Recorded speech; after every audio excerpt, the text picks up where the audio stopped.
Between 1789 and 1838, France burned through a king by divine right, a revolution, a republic, an emperor, a restored king, another revolution, and another king. Careers were destroyed. Fortunes were confiscated. Thousands of politicians followed their governments into exile, or worse.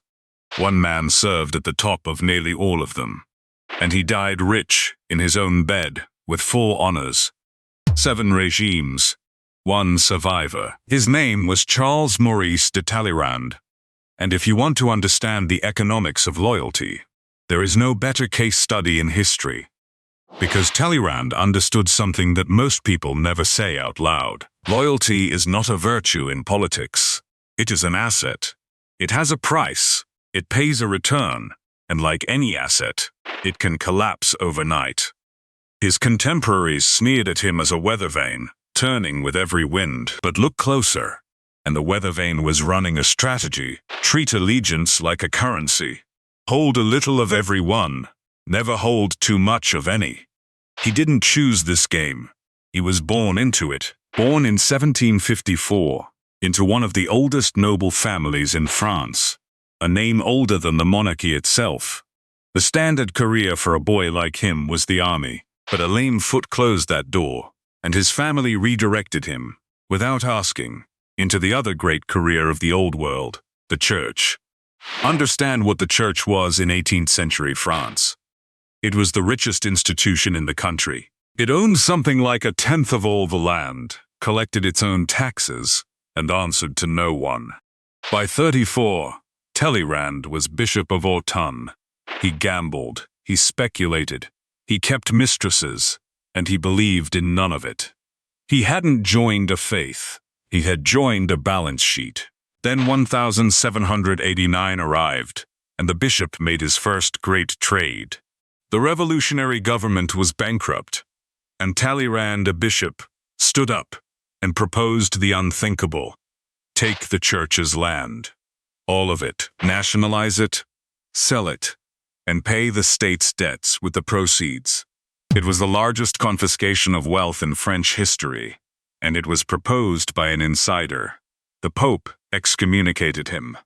It didn't matter. Talleyrand had read where power was moving, and he moved first. He read the market again in 1792, and this time the reading said, "Get out." The monarchy fell. The terror was coming. And the men who had made the revolution began feeding each other to it. Talleyrand arranged a diplomatic errand to London, then sailed on to America, where he waited, trading land and information in Philadelphia, while former colleagues in Paris went one by one to the scaffold. Timing an exit, it turns out, is a survival skill. By 1797, the fever had broken, and Talleyrand came home to the job he would hold, on and off, for 20 years, foreign minister. He reportedly told a friend exactly what he intended to do with the office: make an immense fortune from it. And he did. Every treaty had a schedule of fees. Every small state that wanted France's signature learned that the minister's goodwill was a line item. Ask the Americans.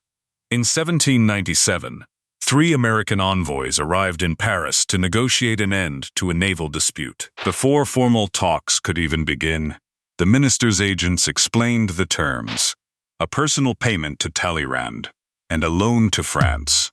The Americans refused, went public, and the scandal, the XYZ Affair, nearly caused a war. In America, it produced the famous cry, "Millions for defense, not 1 cent for tribute."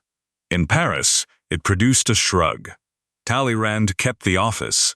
The fees continued. Then came the asset of a lifetime. A young general named Bonaparte was rising fast, and Talleyrand got in early. He backed the coup that made Napoleon first consul, and served as his foreign minister through the crowning of an emperor. For a decade, Napoleon redrew the map of Europe, and Talleyrand negotiated the details, collecting, by the estimates of historians, staggering sums from the states whose borders were being redrawn. But here is what separates Talleyrand from every ordinary opportunist. he sold at the top. By 1807, at the height of Napoleon's power, Talleyrand privately concluded the empire was overextended and would destroy itself. He resigned as minister. A year later, at the Congress of Erfurt, he did something extraordinary. While officially advising Napoleon, he secretly counseled the Tsar of Russia to stand firm against him, and quietly moved onto foreign payrolls. He was shorting Napoleon while the rest of Europe was still buying. When Napoleon finally sensed the betrayal, he screamed at Talleyrand in front of the entire court, calling him filth in a silk stocking. Talleyrand stood still, let the storm pass, and merely observed afterward. What a pity that so great a man should be so ill-mannered. In 1814, the empire collapsed exactly as he had predicted, and the man who had bet on that collapse ran the transition. It was Talleyrand who persuaded the victorious allies to restore the Bourbon kings, Talleyrand who formed the provisional government, and Talleyrand who walked into the peace conference representing a France that had just been defeated by everyone in the room. That conference was the Congress of Vienna, and it was his masterpiece.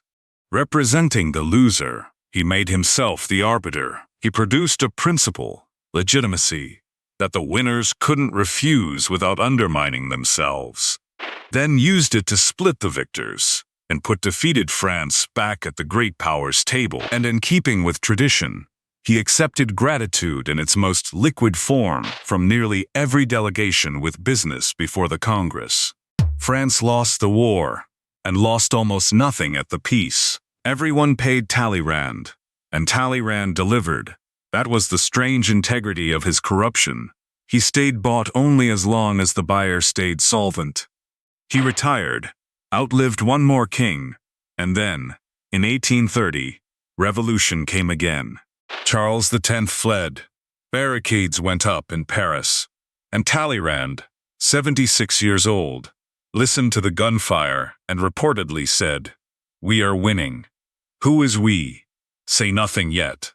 Within days, he had backed Louis Philippe, the winning side, and accepted the embassy in London, his seventh regime, and one final, decisive posting. He died in 1838, at 84. Now audit the ledger. Every patron he ever served, the old monarchy, the revolution, the Directory, Napoleon, the restored Bourbons, every single one collapsed. He did not. He died one of the richest men in France, honored by the king, mourned by the establishment, and hours before dying, he negotiated his final deal, a formal reconciliation with the church that had excommunicated him half a century earlier, signed, characteristically, at the last possible moment, on the best possible terms. The ledger closed in profit. So why did betrayal pay? It's not supposed to. In a stable system, loyalty compounds. You invest in one patron, and the patron's rise repays you. But Talleyrand's France wasn't stable, and in a collapsing system, loyalty is just concentrated risk. He diversified where everyone else doubled down. He had an information advantage. As the diplomat in the room, he could trade on where Europe was heading before it became news. And he had a skill monopoly. He was so good at the actual craft of diplomacy that every new regime needed him more than it needed to punish him.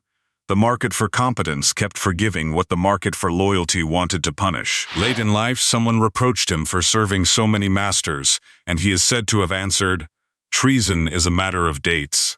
It's cynical, and it's also a diagnosis. When the rules change every decade, rational people stop investing in loyalty and start investing in exits. And a society run by men with exit strategies is a society that has already failed at something deeper.